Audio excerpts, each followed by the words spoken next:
More just see it for yourself evidence today of the hate and bigotry in the Republican ranks. At the center of this latest episode is Colorado Congresswoman Lauren Boebert. One video clip of her racism and Islamophobia surfaced over the weekend, and her effort to quiet that storm, well, did not go well, to put it mildly. She was recorded, you see it there, talking about how she was nervous to be on the elevator with Ilhan Omar, implying the Democratic Congresswoman is a terrorist. Well, Boebert called Omar yesterday, but she did not apologize. And Omar says she ended the conversation because it was simply not productive. An additional video unearthed by CNN's great K-File team helps us understand why. Congresswoman Boebert, it turns out, has told her Omar story before. This new video is from a September Republican fundraiser. Boebert not only tells her elevator story, she also calls Omar and another Muslim member of Congress black-hearted and evil. One of my staffers on his first day with me got into an elevator in the Capitol. And in that elevator, we were joined by Ilhan Omar. Press the emergency button. Well, it was just us three in there, and I looked over and I said, well, look at there, it's the Jihad Squad.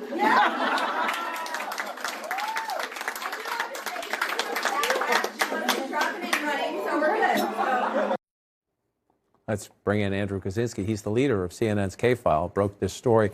Andrew, one of the value of this fantastic digging by you and your team is that your eyes and your ears don't lie. We see her for who she is and what she believes. Let's listen to just a little bit more. You have Ilhan Omar and Rashida Tlaib. These are just black-hearted, evil women who want to destroy America.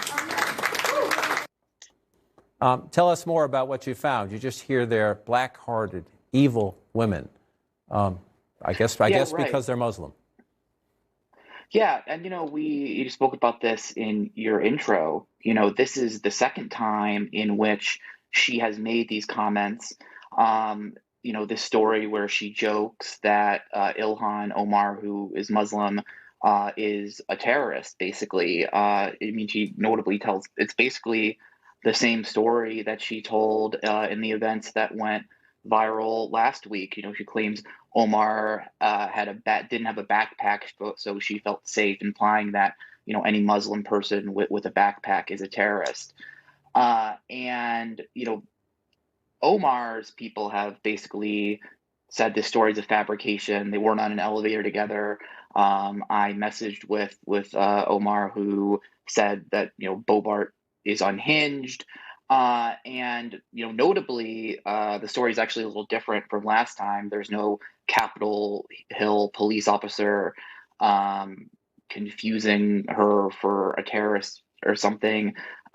So it does lend, I think, a little bit of credence to the fact that this is sort of just a made-up story that she's telling a crowd for, I don't know, laughs, maybe. I guess the joke is that Muslims are terrorists, but like I said, Omar called this unhinged. Andrew Kaczynski, grateful for your reporting and the K-File team's reporting. Let's bring it back into the room. And again, the point Andrew makes that's so important is that it's not one video. It's not someone who got caught up in the emotion of a crowd and said something horrible and then tries to apologize for it and then does apologize for it. This is something that clearly it's part of her quote-unquote routine. She thinks it's funny.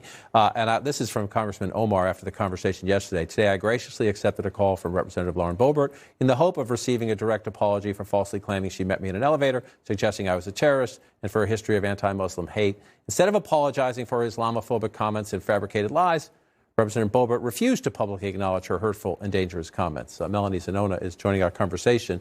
Unfortunately, you have to cover this a lot in the sense that Kevin McCarthy, the leader, refuses to do anything or anything meaningful about extremism in the ranks. He urged Boebert to call Omar. He wanted to make this go away.